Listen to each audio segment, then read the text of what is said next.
5 Weeks in a Balloon, or Journeys and Discoveries in Africa, by 3 Englishmen, by Jules Verne, translated by William Lackland. Chapter 12. Crossing the Strait. The Mrima.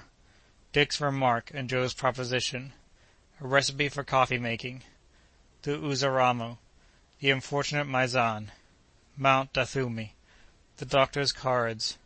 Night under a nopal. The air was pure, the wind moderate, and the balloon ascended almost perpendicularly to a height of 1,500 feet, as indicated by a depression of 2 inches in the barometric column. At this height a more decided current carried the balloon toward the southwest. What a magnificent spectacle was then outspread beneath the gaze of the travelers! The island of Zanzibar could be seen in its entire extent, marked out by its deeper color upon a vast planisphere. The fields had the appearance of patterns of different colors, and thick clumps of green indicated the groves and thickets. The inhabitants of the island looked no larger than insects. The huzzahing and shouting were little by little lost in the distance, and only the discharge of the ship's guns could be heard in the concavity beneath the balloon as the latter sped on its flight. "How fine that is!" said Joe, breaking the silence for the first time. He got no reply. The doctor was busy observing the variations of the barometer and noting down the details of his ascent. Kennedy looked on, and had not eyes enough to take in all that he saw. The rays of the sun coming to the aid of the heating cylinder, the tension of the gas increased, and the Victoria attained the height of 2,500 feet. The Resolute looked like a mere cockle-shell, and the African coast could be distinctly seen in the west, marked out by a fringe of foam. "You don't talk?" said Joe again. "We are looking," said the doctor, directing his spy-glass toward the mainland. "For my part, I must talk." "As much as you please, Joe. Talk as much as you like." And Joe went on alone with a tremendous volley of exclamations. The ohs and the ahs exploded one after the other incessantly from his lips. During his passage over the seas, the doctor deemed it best to keep at his present elevation. He could thus reconnoitre a great stretch of the coast. The thermometer and the barometer, hanging up inside of the half-open awning, were always within sight, and a second barometer suspended outside was to serve during the night watches. At the end of about 2 hours the Victoria, driven along at a speed of a little more than 8 miles, very visibly neared the coast of the mainland. The doctor, thereupon, determined to descend a little nearer to the ground. So he moderated the flame of his cylinder, and the balloon, in a few moments, had descended to an altitude only 300 feet above the soil. It was then found to be passing just over the Mrima country, the name of this part of the eastern coast of Africa. Dense borders of mango trees protected its margin, and the ebb tide disclosed to view their thick roots, chafed and gnawed by the teeth of the Indian Ocean. The sands which, at an earlier period, formed the coastline, rounded away along the distant horizon, and Mount Nguru reared aloft its sharp summit in the northwest. The Victoria passed near to a village which the doctor found marked upon his chart as Kaole. Its entire population had assembled in crowds, and were yelling with anger and fear, at the same time vainly directing their arrows against this monster of the air that swept along so majestically away above all their powerless fury. The wind was setting to the southward, but the doctor felt no concern on that score, since it enabled him the better to follow the route traced by Captains Burton and Speke. Kennedy had, at length, become as talkative as Joe, and the two kept up a continual interchange of admiring interjections and exclamations. "Out upon stage-coaches," said one. "Steamers, indeed," said the other. "Railroads, eh? Rubbish," put in Kennedy, "that you travel on without seeing the country." "Balloons, they're the sort for me," Joe would add. "Why, you don't feel yourself going, and nature takes the trouble to spread herself out before one's eyes. What a splendid sight! What a spectacle! What a delight! A dream in a hammock! Suppose we take our breakfast," was Joe's unpoetical change of tune, at last, for the keen, open air had mightily sharpened his appetite. "Good idea, my boy." "Oh, it won't take us long to do the cooking. Biscuit and potted meat." "And as much coffee as you like," said the doctor. "I give you leave to borrow a little heat from my cylinder. There's enough and to spare, for that matter, and so we shall avoid the risk of a conflagration." "That would be a dreadful misfortune," ejaculated Kennedy. "It's the same as a powder magazine suspended over our heads." "Not precisely," said Ferguson. "But still, if the gas were to take fire, it would burn up gradually, and we would settle down on the ground, which would be disagreeable. But never fear, our balloon is hermetically sealed." "Let us eat a bite, then," replied Kennedy. "Now, gentlemen," put in Joe, "while doing the same as you, I'm going to get you up a cup of coffee that I think you'll have something to say about." The fact is, added the doctor, that Joe, along with 1,000 other virtues, has a remarkable talent for the preparation of that delicious beverage. He compounds it of a mixture of various origin, but he never would reveal to me the ingredients. Well, master, since we are so far above ground, I can tell you the secret. It is just to mix equal quantities of mocha, of bourbon coffee, and of Rio Nunez. A few moments later, 3 steaming cups of coffee were served, and topped off a substantial breakfast, which was additionally seasoned by the jokes and repartees of the guests. Each one then resumed his post of observation. The country over which they were passing was remarkable for its fertility. Narrow, winding paths plunged in beneath the overarching verdure. They swept along above cultivated fields of tobacco, maize, and barley, at full maturity, and here and there immense rice fields, full of straight stalks and purple blossoms. They could distinguish sheep and goats, too, confined in large cages, set up on piles to keep them out of reach of the leopard's fangs.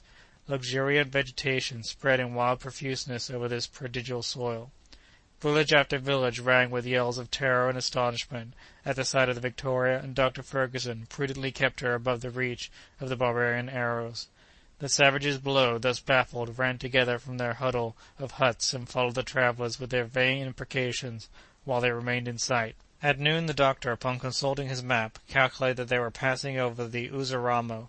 Footnote: U and U signify country in the language of that region. Uzaramo country. The soil was thickly studded with cocoa-nut pawpaw and cottonwood trees, above which the balloon seemed to disport itself like a bird. Joe found this splendid vegetation a matter of course, seeing that they were in Africa. Kennedy descried some hares and quails that asked nothing better than to get a good shot from his fowling piece, but it would have been powder wasted, since there was no time to pick up the game. The aeronauts swept on with a speed of 12 miles per hour, and soon were passing in 38 degrees 20 minutes east longitude, over the village of Tounda. It was there, said the doctor, that Burton and Speke were seized with violent fevers, and for a moment thought their expedition ruined. And yet they were only a short distance from the coast, but fatigue and privation were beginning to tell upon them severely. In fact, there is a perpetual malaria reigning throughout the country in question. Even the doctor could hope to escape its effects only by rising above the range of the miasma that exhales from this damp region whence the blazing rays of the sun pump up its poisonous vapors. Once in a while they could descry a caravan resting in a kraal, awaiting for the freshness and cool of the evening to resume its route. These kraals are wide patches of cleared land, surrounded by hedges and jungles, where traders take shelter against not only the wild beasts, but also the Rava tribes of the country. They could see the natives running and scattering in all directions at the sight of the Victoria. Kennedy was keen to get a closer look at them, but the doctor invariably held out against the idea. The chiefs are armed with muskets, he said, and our balloon will be too conspicuous a mark for their bullets. Would a bullet hole bring us down? Asked Joe. Not immediately, but such a hole would soon become a large torn orifice through which our gas would escape. Then let us keep a respectful distance from young miscreants. What must they think as they see us sailing in the air? I'm sure they must feel like worshipping us. Let them worship away, then, replied the doctor, but at a distance. There is no harm done in getting as far away from them as possible. See, the country is already changing its aspect. The villages are fewer and farther between. The mango trees have disappeared, for their growth ceases at this altitude. The soil is becoming hilly and portends mountains not far off. Yes, said Kennedy, it seems to me that I can see some high land on this side. In the west, those are the nearest ranges of the Urizara, Mount Duthumi, no doubt, behind which I hope to find shelter for the night. I'll stir up the heat in the cylinder a little, for we must keep at an elevation of 500 or 600 feet. That was a grand idea of yours, sir, said Joe. It's mighty easy to manage. Just turn a cock, and the thing's done. Aye, here we are more at our ease, said the sportsman, as the balloon ascended. The reflection of the sun on those red sands was getting to be insupportable. What splendid trees, cried Joe. They're quite natural, but they are very fine. Why, a dozen of them would make a forest. Those are baobabs, replied Dr. Ferguson. See, there's one with a trunk fully 100 feet in circumference. It was perhaps at the foot of that very tree that Maizan, the French traveller, expired in 1845, for we are over the village of Deje-la-Mora, to which he pushed on alone. He was seized by the chief of this region, fastened to the foot of a baobab, and the ferocious black then severed all his joints while the war song of his tribe was chanted. He then made a gash in the prisoner's neck, stopped to sharpen his knife, and fairly tore away the poor wretch's head before it had been cut from the body. The unfortunate Frenchman was but 26 years of age. "And France has never avenged so hideous a crime," said Kennedy. "France did demand satisfaction, and the Said of Zanzibar did all in his power to capture the murderer, but in vain." "I move that we don't stop here," urged Joe. "Let us go up, master. Let us go up higher by all means." "All the more willingly, Joe, that there is Mount Duthumi right ahead of us. If my calculations be right, we shall have passed it before 7 o'clock in the evening." "Shall we not travel at night?" asked the Scotchman. "No, as little as possible. With care and vigilance we might do so safely, but it is not enough to sweep across Africa. We want to see it. Up to this time we have nothing to complain of, master. The best cultivated and most fertile country in the world, instead of a desert. Believe the geographers after that." "Let us wait, Joe. We shall see by and by." About 6:30 in the evening the Victoria was directly opposite Mount Duthumi. In order to pass, it had to ascend to a height of more than 3,000 feet, and to accomplish that the doctor had only to raise the temperature of his gas 18 degrees. It might have been correctly said that he held his balloon in his hand. Kennedy had only to indicate to him the obstacles to be surmounted, and the Victoria sped through the air, skimming the summits of the range. At 8 o'clock it had descended the farther slope, the acclivity of which was much less abrupt. The anchors were thrown out from the car, and one of them, coming in contact with the branches of an enormous nopal, caught on it firmly. Joe at once let himself slide down the rope and secured it. The silk ladder was then lowered to him, and he remounted to the car with agility. The balloon now remained perfectly at rest, sheltered from the eastern winds. The evening meal was got ready, and the aeronauts, excited by their day's journey, made a heavy onslaught upon the provisions.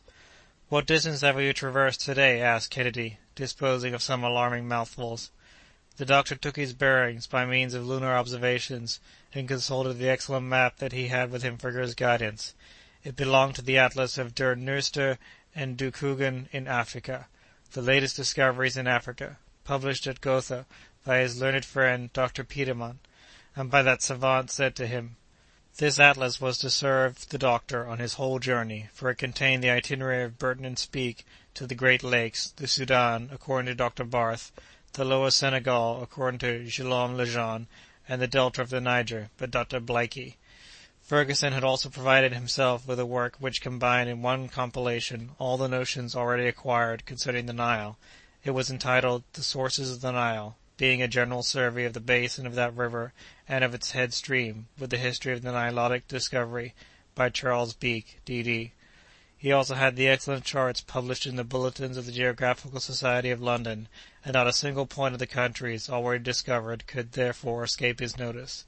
Upon tracing on his maps, he found that his latitudinal route had been 2 degrees, or 120 miles, to the westward. Kennedy remarked that the route tended toward the south, but this direction was satisfactory to the doctor, who desired to reconnoitre the tracks of his predecessors as much as possible. It was agreed that the night should be divided into 3 watches, so that each of the party should take his turn in watching over the safety of the rest. The doctor took the watch commencing at 9 o'clock, Kennedy the one commencing at midnight, and Joe the 3 o'clock morning watch. So Kennedy and Joe, well wrapped in their blankets, stretched themselves at full length under the awning, and slept quietly, while Dr. Ferguson kept on the lookout. End of Chapter 12 of 5 Weeks in a Balloon. Recording by Alex E. Talander, Davis, California. www.alexetalander.com